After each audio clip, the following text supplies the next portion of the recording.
Hey there, future homeowners. Welcome back to the channel where we make mortgages marginally more exciting. I don't know. I don't remember saying that. Today we're talking about credit scores. You know, that mysterious 3-digit number that determines almost everything about what mortgage is right for you and your family. Stay tuned, because in this video, we're going to do a full dive into how mortgage professionals look at your credit score.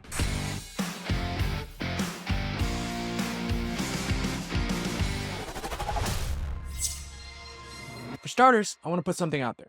I know credit can be a very touchy subject. I'm not here to talk about what's right or wrong with our credit system, or why you need or don't need credit. For Americans, it's part of our financial system, so we need to account for it. Are there ways to get a mortgage without a credit score? Yes, there are, but there are very few people this applies to. So I'm going to make this video from a lender's perspective and to educate you on how we break it down. So what's the deal with credit scores and mortgage rates? Well, think of your credit score as your financial dating profile. You got a high score? Lenders are like, wow, they're reliable, responsible, and financially attractive.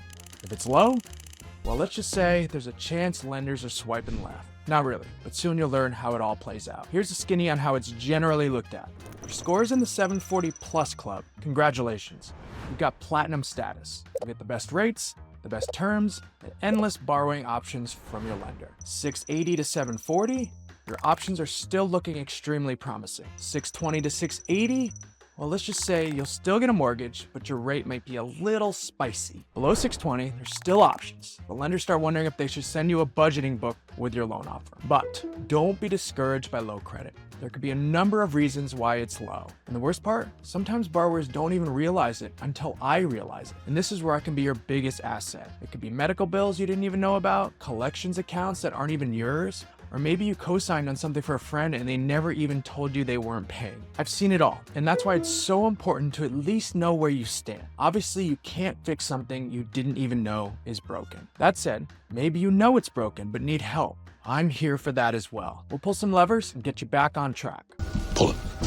Most banks have credit monitoring these days, and there's some great apps out there that will do the heavy lifting for you. Just know that what you see on these apps is a consumer algorithm and won't always look the same on our end. Most of the time it's pretty similar. Oftentimes things can be weighed a little bit differently in the mortgage world. Moving on. Now let's talk about what makes up your credit score.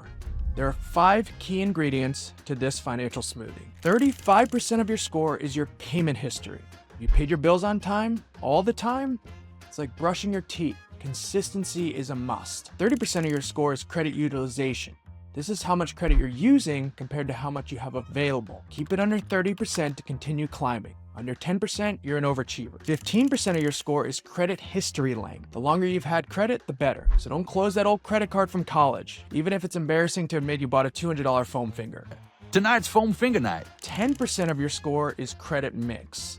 Lenders like to see variety. Think student loans, mortgages, credit cards, car loans. Variety paints a colorful picture of your responsibility to the bureaus. And lastly, 10% of your score applies to new credit inquiries. Too many hard inquiries make you look desperate to the bureaus, and your score can start to reflect that. Fight the urge to shop around. It's going to have an impact. You're so desperate. Now let's take a gander at how scores play into the different loan options out there. Credit scores don't just decide your rate. They also decide which loans roll out the red carpet for you.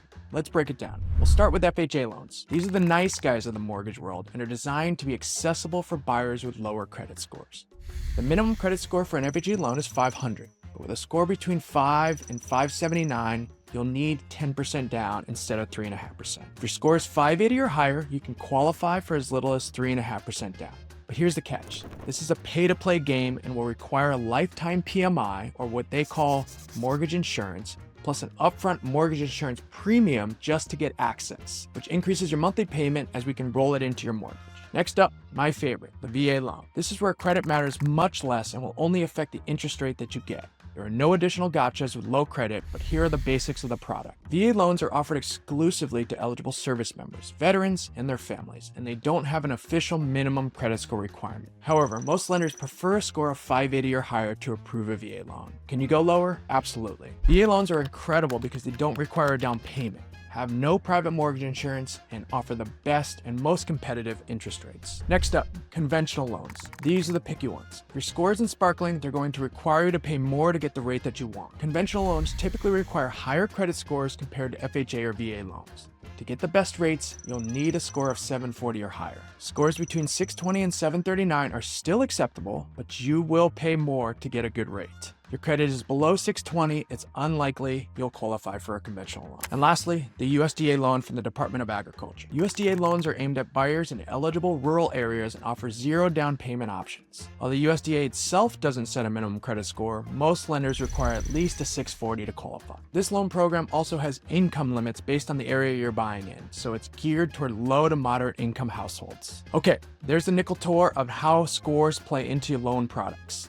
Now let's get to the fun stuff. Here are some quick tips to give your credit the boost you may need or at least get you back on track. Step 1.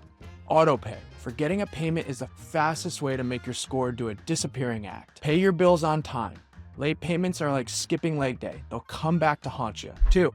Pay down balances. The less you owe, the more buying power you have. Simple as that. Number 3, don't close old accounts. Your credit history is like wine. The older, the better. Number 4, become an authorized user. Got a friend or family member with stellar credit? You can ask them to add you as an authorized user to give you a little bit of a boost.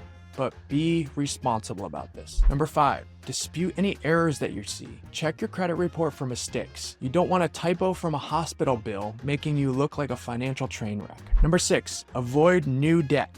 Think of this as your financial detox. No new loans, no new credit cards, just pure, unadulterated financial stability. And number 7, limit hard inquiries. Think of it like dating. Don't look too desperate by applying for everything at once. Number 8, keep your credit utilization low. Aim for 30% or better, and this will keep you on glide path. It might even raise your score. And that's a wrap. So remember, better credit score doesn't just make you look good on paper. It puts more money in your pocket by saving on interest rate, both in the short term and definitely over the long haul. If you think about buying a home, start working on your credit score now. Your future self will thank you. That's it for today, folks. If you learned something new or just enjoyed this video, I'd be so grateful if you hit that like button, subscribe for more tips, and drop a comment with your favorite credit boosting hack in the comments. Until next time, keep that credit score high and your mortgage rate low. I'll see you in the next video.